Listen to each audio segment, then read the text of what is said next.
हाँ अमित जी, मैं ये कहना चाहता हूं कि इस देश के अंदर ये किसने कहा था कि कोरोना 21 दिन में चला जाना चाहिए? इस देश के अंदर ये किसने कहा था कि 1 मई से 18 साल से ऊपर के लोगों को वैक्सीन लगेगी? इस देश के अंदर ये किसने कहा कि कोरोना से अगर आपने कोई ढिलाई की तो नहीं बचेंगे? इस देश में ये किसने कहा था कि सोशल डिस्टेंसिंग के बिना कुछ नहीं होगा? लेकिन उसके बावजूद बंगाल का चुनाव हुआ, केरल का चुनाव हुआ, आसाम का चुनाव हुआ। मुझे आप बताइए, जिला पंचायत का उत्तर प्रदेश का चुनाव हुआ, कांग्रेस को बोलना चाहिए था जिस दिन अनाउंस हुई थी। आचार्य जी देखिए, इस बात पे मेरा एक पॉइंट है और मुझे उम्मीद है आप जवाब देंगे। आचार्य जी, कांग्रेस जिस दिन चुनाव अनाउंस हुआ, तमिलनाडु में चुनाव अनाउंस हुआ, केरल में चुनाव अनाउंस हुआ, 5 राज्यों में चुनाव अनाउंस हुआ, कांग्रेस प्रचार कर रही थी। कांग्रेस को मना करना चाहिए था। ममता बनर्जी पर प्रचार कर रही थी, समाजवादी पार्टी प्रचार करने के लिए गई बंगाल के अंदर, जया बच्चन गई, अनुराग भदौरिया गए, उन रैलियों को हमने लाइव दिखाया अपने चैनल के अंदर। मैं आपसे सवाल पूछ रहा हूं, सबको मना करना चाहिए था। आप ढोल पीटने से क्या होगा?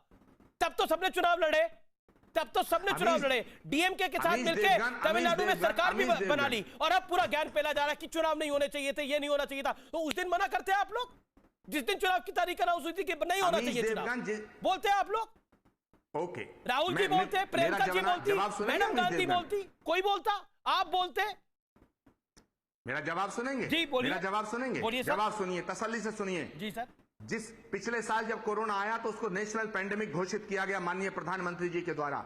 जब कुंभ हो रहा था तो प्रधानमंत्री जी ने कहा कि कुंभ को सांकेतिक कर लीजिएगा। क्या प्रधानमंत्री जी अगर ये कहते चुनाव आयोग से कि देश पेंडेमिक काल से गुजर रहा है, ये केवल नेशनल पेंडेमिक नहीं है, इंटरनेशनल पेंडेमिक है, चुनाव आयोग, तो क्या चुनाव आयोग चुनाव कराता? चुनाव पोस्टपोन हो सकते थे, 6 महीने पोस्टपोन किए जा सकते थे, लेकिन प्रधानमंत्री जी ने चुनाव पोस्टपोन नहीं किए। और प्रधानमंत्री जी ने न केवल चुनाव पोस्टपोन किए, प्रधानमंत्री जी ने लाखों लोगों की रैली को संबोधित किया।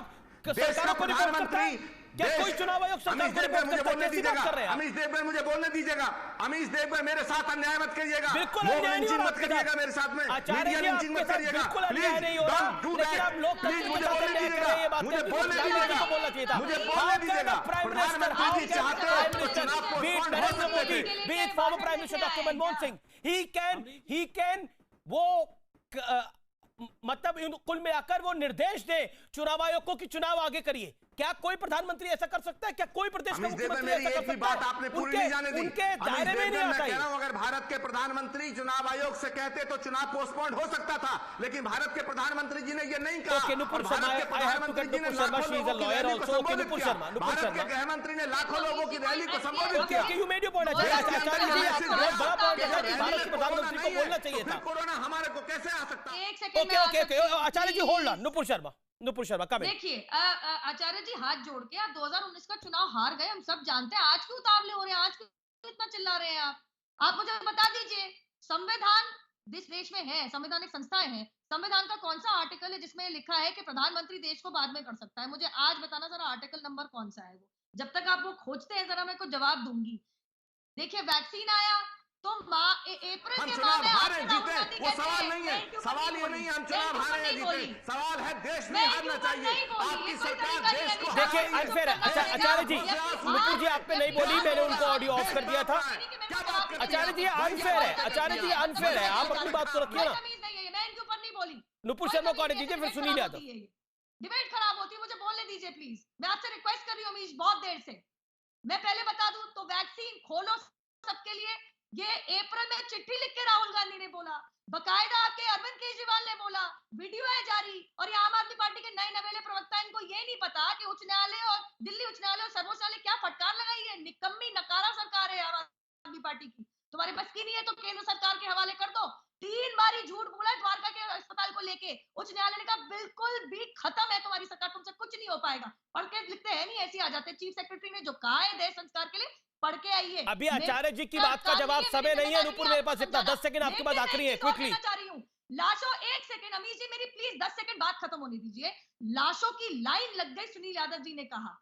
देखिए निर्दोष कर सेवक, उस टाइम पे तो महामारी भी नहीं थी जब मुलायम सिंह यादव ने लाशों की लाइन लगा दी थी कर सेवकों की।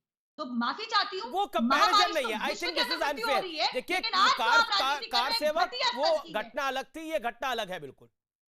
हाँ तो क्या लाशों की लाइन की बात कर रहे थे, ये तरीका हुआ। ओके सुनील यादव जिसके परिवार का अमित इंसान जी, क्या उसको दुख 10 नहीं सेकंड होगा? दीजिएगा। अमित जी, क्या तरीके की राजनीति है? बिल्कुल मैं बिल्कुल मैं दूंगा देखिए, आपको। कुलदीप जी अमित आपने जी, मांगे 10 नहीं, मैं सेकंड। अमित जी, आचार्य जी मुझे भी तो कुछ एक कहना बात चाह रहे हैं, नहीं लेकिन समझ सुनील में यादव, आती है। सुनील यादव रिस्पॉन्ड। ये भारतीय जनता 40 पार्टी के seconds। लोग कहां से झूठ बोलने की ट्रेनिंग लाते हैं।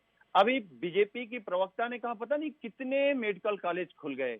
एक का नाम ये बता दें, या हिम्मत हो तो योगी आदित्यनाथ बता दें।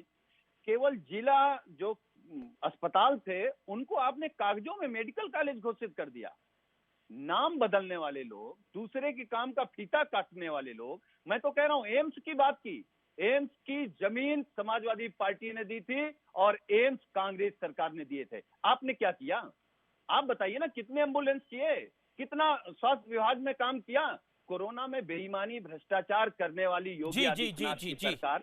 अमित जी, मैं केवल एक सवाल खड़ा कर रहा हूं। हालांकि यहाँ स्वामी जी भी बैठे, सब लोग कहते हैं राम से बड़ा राम का नाम, और वही राम नाम का कफन नोचा गया। ठीक है, और किसके नेतृत्व में? योगी आदित्यनाथ के नेतृत्व में। ठीक है। नुपुर देखिए, आचार्य जी ने एक सवाल उठाया था। ओके, मैं आम आदमी पार्टी का रुख करता हूं। कुलदीप कुमार 20 सेकंड कुलदीप कुमार। समझ आ रहा है, ऐसे चिल्लाएंगे तो कुछ समझ नहीं आएगा।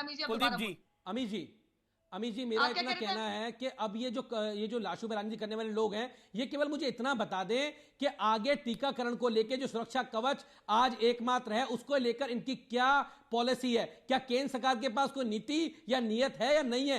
आज हमारे सारे ये सवाल आज अरविंद केजरीवाल ने भी उठाया है, बाहर सप्लाई कर दिया गया, जो वैक्सीन हमारे युवाओं को जवाब भी दिया है। लेकिन मैं रुक करता हूं, एक सेकंड, होल्ड ऑन नुपुर। आचार्य जी ने बोला कि प्रधानमंत्री को इलेक्शन कमीशन को बोलना चाहिए था कि वो चुनाव ना करवाए। अरविंद केजरीवाल ने थोड़ी देर पहले प्रेस कॉन्फ्रेंस भी करी है। क्विकली, एक तो आपने जो कहा, आपने अभी तक जवाब नहीं दिया कि संविधान का कौन सा आर्टिकल प्रधानमंत्री जी को ये हक और अधिकार देता है कि चुनाव वो कॉल करे। ये चुनाव आयोग के अधीन आने वाला मैंडेट है। भाई साहब, थोड़ा पढ़ लिख के आया कीजिए, इतनी परेशानी नहीं होगी टीवी के ऊपर। दूसरे जो आम आदमी पार्टी के प्रवक्ता बैठे हैं, पढ़ के आना बहुत जरूरी होता है। 15 जून तक की पूरी पॉलिसी बाहर कर चुकी है। 2 हफ्ते पहले केंद्र सरकार, आज की तारीख में भी दिल्ली के पास तो अरविंद जी क्यों कह रहे हैं? वो दिल्ली सरकार, सुनिए ना मेरी बात, आज की तारीख में भी 1.5 लाख टीके। जरा मुझे बताइए 18+ की वैक्सीन के बारे में बताइए, कोवैक्सीन के बारे में बताइए। नुपुर जी, अगर आप पढ़ के आए तो नुपुर जी चैलेंज कर रहा हूं आपको, बताइए। कुलदीप जी, ये फेयर नहीं है। चैलेंज टीवी पे आपको बताइए, अगर हिम्मत है तो 18+ की वैक्सीन के बारे में बताइए, कोवैक्सीन के बारे में बताइए। आप बताइए, अगर आप में हिम्मत है तो बताइए। 18+ की वैक्सीन के बारे में, युवाओं की वैक्सीन के बारे में बताइए। क्या आपने दिल्ली को कितना स्टॉक दिया है? आप बताइए।